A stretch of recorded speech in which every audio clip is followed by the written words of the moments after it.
আসসালামু আলাইকুম এভরিওয়ান, কি অবস্থা সবার? কেমন আছেন সবাই? আশা করি সবাই অনেক বেশি ভালো আছেন, সুস্থ আছেন। তো আজকের ভ্লগের ইন্ট্রোটা রাস্তায় দিতে হলো, কারণ কালকে আমাদের ঢাকায় এসে পৌঁছাতে রাত্রে 12:30 বেজে যায়। যার জন্য আমরা তখন আর ঝিনাইদহ ব্যাক করার মতো এনার্জি আমাদের ছিল না। এক্সপ্রেসওয়েতে উঠতে না উঠতেই আমরা কিন্তু প্রথম টোল প্লাজায় চলে আসছি। তো এখন টোল দিব, টোল দিয়ে আবার টান। তো রাইট নাও আমি এখন আছি মাওয়া ফেরিঘাটে।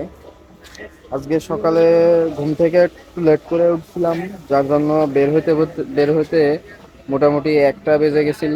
তারপর ঢাকা থেকে বের হয়ে আমরা মাওয়া এক্সপ্রেসওয়েতে ওঠার সময় আসলে পোস্তগোলা নাকি একটা ব্রিজ, যেটা প্রথম ব্রিজটা, তো ব্রিজটা বন্ধ, যার জন্য আমরা ওখান থেকে আবার বাবুবাজার হয়ে এক্সপ্রেসওয়েতে উঠছি। তো এক্সপ্রেসওয়েতে ওঠার পরে মোটামুটি আমাদের আসতে টাইম লাগছে 12 থেকে 13 মিনিট। তো এখানে এসে খাওয়া দাওয়া করবো এখন। মোটামুটি 4:30 থেকে 5টা বাজে, খুব সম্ভবত, হাতে ঘড়ি নাই, ব্যাগে আছে। তো এখন এখান থেকে খাওয়া দাওয়া শেষ করে দেন একবারে বাসার দিকে রওনা দিব।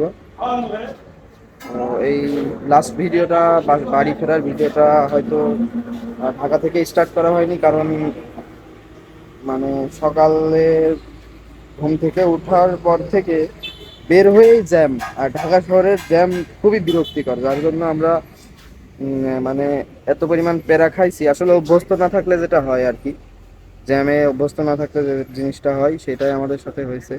তো যাই হোক, এখন খাওয়া দাওয়া শেষ করি, তারপরে বাড়ির উদ্দেশ্যে রওনা দিব।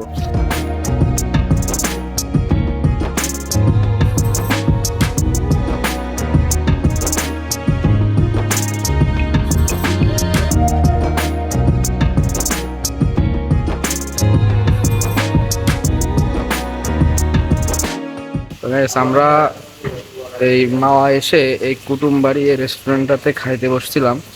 তো এখানে আমরা শুধু মাছের দামটা দামাদামি করে নিছিলাম। ওনারা ফার্স্টে 220 করে পার পিস চাই, তারপরে আমরা সেটা 150 টাকা করে নিচ্ছিলাম। আর ভাতের দামটা আমরা শুনিনি, যার জন্য এখন খাওয়ার পরে আমাদের আসলে একদম কট কট খেয়ে যাওয়ার মতো। এই এক বাটি ভাত 120 টাকা। আর এই যে ভর্তা দেখছেন, এক একটা ভর্তার দাম 30 টাকা করে। এই এতটুকু এতটুকু ভর্তা এক একটা 30 টাকা। আর এই এক বাটি ডাউল 120 টাকা। আর এক স্লাইস বেগুন ভাজি 25 টাকা, না 25 টাকা। তো এই হচ্ছে বিষয়। আর এনাদের এখানে পানি আপনারা শুধু এই ছোট পানি যেগুলোতে ওনাদের লাভ হয় এইগুলো ছাড়া এখানে পাবেন না। ঠিক আছে ভাই, আপনি যান। মানে তো এই হচ্ছে যে আমাদের হাতে হেরিকেন, পিছনে বাঁশ। খাওয়া দাওয়া শেষ সোনার বাংলাদেশ। তো চলে আসছি পদ্মা সেতুর টোল প্লাজায়। এখন এখানে টোল দিব, টোল দিয়ে আমরা পদ্মা সেতু পার হয়ে চলে যাব। তো পদ্মা সেতুর টোল প্লাজায় এখানে বাইকের টোল 100 টাকা। তো এখন টোল দিব, 2টা বাইকে 200 টাকা toll.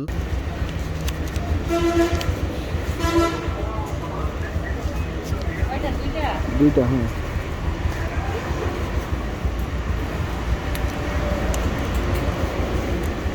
Hello hello hello guys, welcome to my Facebook page and YouTube channel from Padma সেতু। তো গাইস, রাইট নাও আছি আমাদের স্বপ্নের পদ্মা সেতুর ওপর দিয়ে যাচ্ছি বাড়ির উদ্দেশ্যে।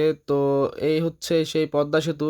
অবশ্যই এর আগে আমি একবার আসছিলাম, সেটা ছিল রাতে। তো এবার আবার যাচ্ছি এই স্বপ্নের পদ্মা সেতুর ওপর দিয়ে।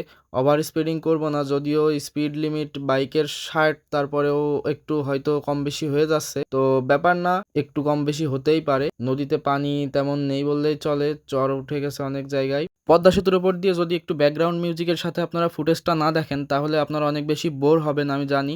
তো একটু ব্যাকগ্রাউন্ড মিউজিকের সাথে এনজয় করেন রাইডটা।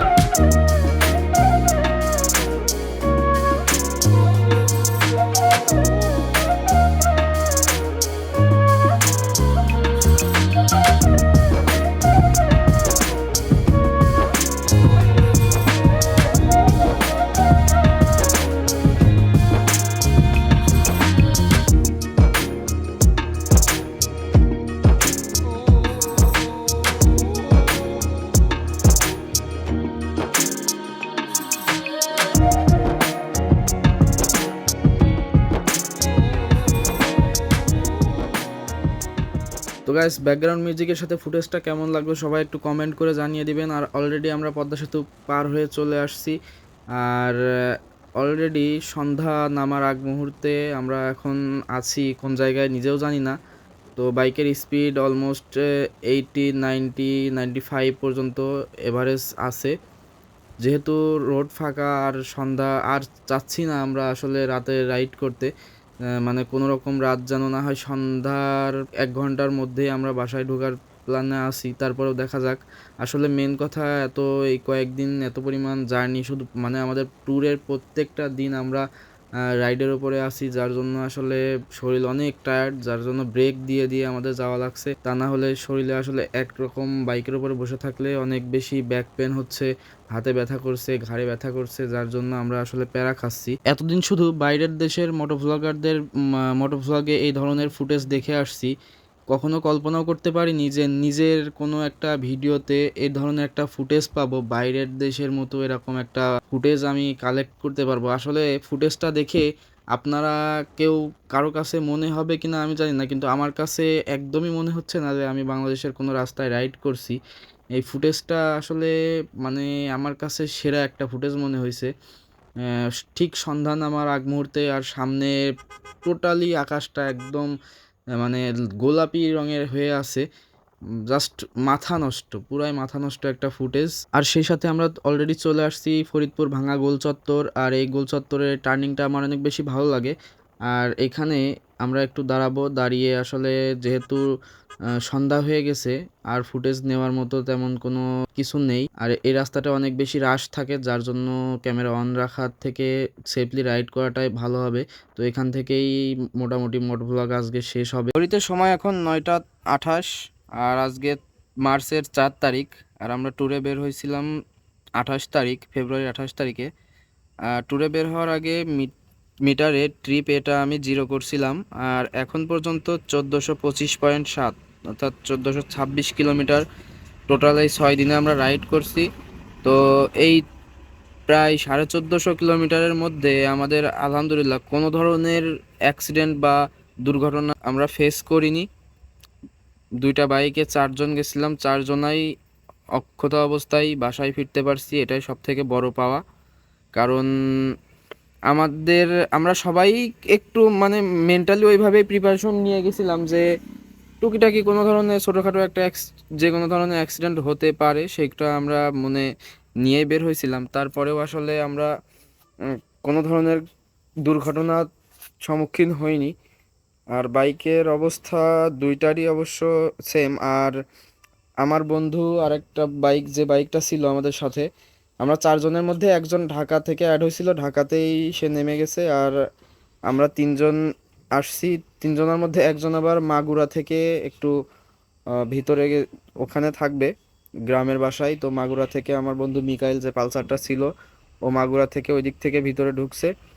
আর আমি আর আমার বন্ধু লিখন, আমরা 2জন আমার বাইকে ঝিনাইদহ আসলাম।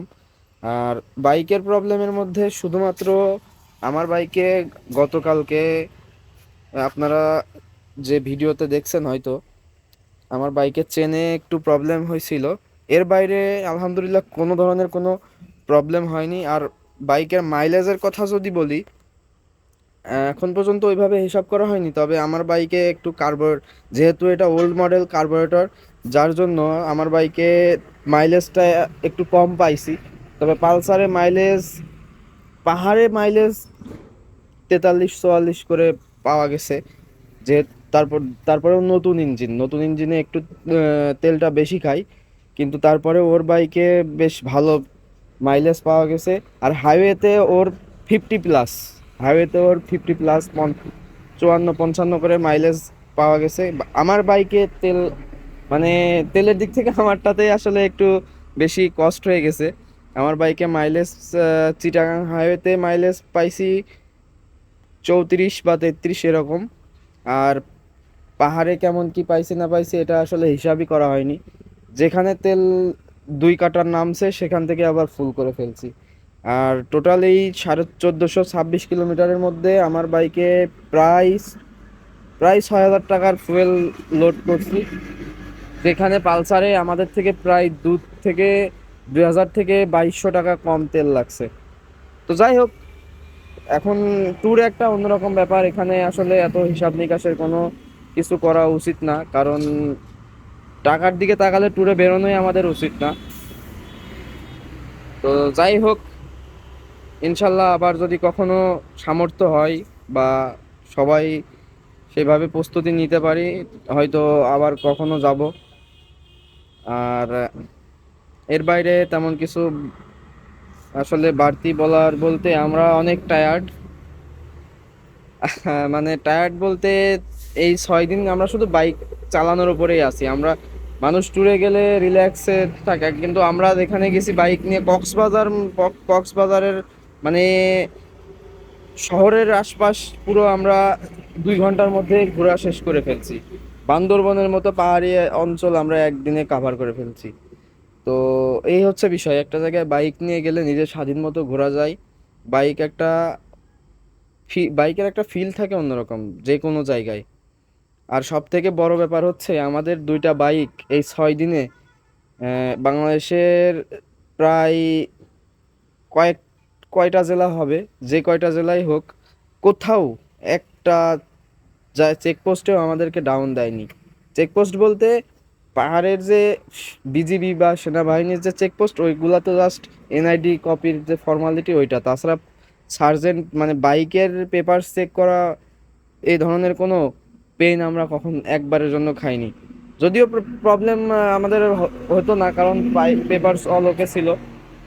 তারপরে আমাদের কোথাও, আমাদের একটা চেকপোস্টেও আমরা ডাউন খাইনি। তো যাই হোক, ট্যুরের ভিডিওটা হয়তো এখানেই এই ভিডিওটার মাধ্যমেই শেষ হবে।